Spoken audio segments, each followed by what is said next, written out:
Shanvi said I am very busy now అన్నది. షాన్వి ఏమన్నది? I am very busy now అన్నది. దీన్ని మనం ఏం చేంజ్ చేసాం? Shanvi said that she was very busy then అని చెప్పి రాసాం. ఇక్కడ we have used the conjunction that. ఇక్కడ దాట్ అనేటటువంటి ఒక కంజంక్షన్ యూజ్ చేసాం. ఎందుకు యూజ్ చేసాం సార్ అంటే, చెప్పినప్పుడు ఆ విషయాన్ని యథాతథంగా చెప్తున్నాం కాబట్టి. షాన్వి సెడ్ దట్ ఏమన్నది? ఇలా చెప్పింది అని చెప్పేటటువంటి కంజంక్షన్ ఉపయోగించాం కాబట్టి we have used the conjunction that before the indirect statement. Indirect స్టేట్మెంట్కి ముందు మనం దాట్ అనేటటువంటి కంజంక్షన్ ఉపయోగించాం.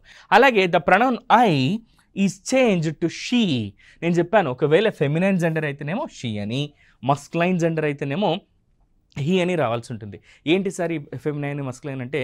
ఫెమినైన్ జెండర్ అంటేనేమో స్త్రీలింగము, మస్క్లైన్ జెండర్ అంటేనేమో పురుషలింగము అని చెప్పి మనం నేర్చుకున్నాం.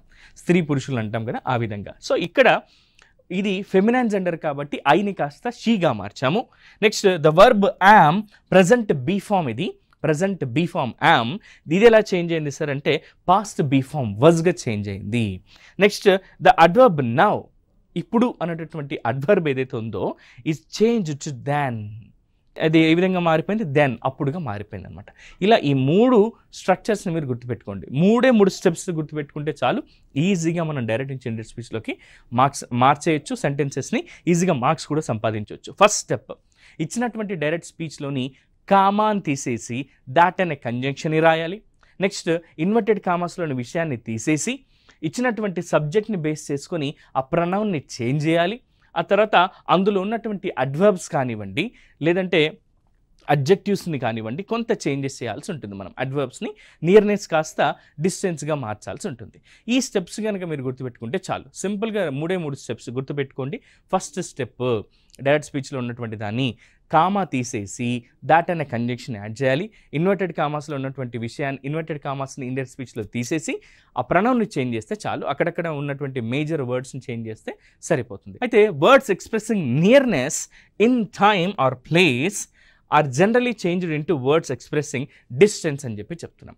సమయంలో కానివ్వండి, ప్రదేశంలో కానివ్వండి, ఒకవేళ అది నియర్గా ఉన్నప్పుడు ఇందులో ఏమవుతుంది సార్ అంటే డిస్టెన్స్గా మారిపోతుంది, దూరంగా మారిపోతుంది అని. ఫర్ ఎగ్జాంపుల్ నౌ అన్నది అనుకోండి, అది దెన్ అప్పుగా మారుతుంది.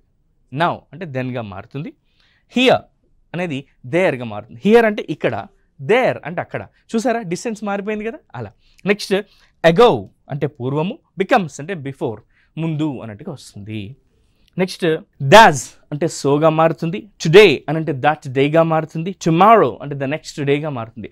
రీసెంట్గా అడిగినటువంటి ఒక పోటీ పరీక్షలో టుమారో అనేటటువంటి ఈ చిన్న వర్డ్ని చేంజ్ చేయలేక చాలా వరకు ఎగ్జామ్లో మంచి మార్క్స్ కోల్పోయారు మిత్రులు. రీసెంట్గా గ్రూప్ 3 అనే ఎగ్జామ్లో ఈ క్వశ్చన్ ఇవ్వబడింది. డైరెక్ట్ ఇండైరెక్ట్ స్పీచ్లో మార్చినప్పుడు టుమారో అని ఉంటే ద నెక్స్ట్ డేగా మార్చాలి. ఇది తెలియక సెంటెన్స్లో టుమారో యాజ్ ఇట్ ఈజ్ అలాగే పెట్టేసి చాలామంది మంచి మార్క్స్ కోల్పోయారు. సో మీరు అలా కోల్పోకూడదనే ఉద్దేశంతోనే ఇక్కడ ఏవేవి ఎలా చేంజ్ అవుతున్నాయి అనే విషయాన్ని మీకు క్లియర్గా చెప్తున్నాం. టుమారో అని ఉన్నది కాస్త ద నెక్స్ట్ డేగా, ఎస్టర్డే అని ఉంటే ద డే బిఫోర్గా మారుతుంది. అలాగే లాస్ట్ నైట్ ఉంటే ద నైట్ బిఫోర్గా మారుతుంది. ఈ విధంగా మారుతూ ఉంటాయి.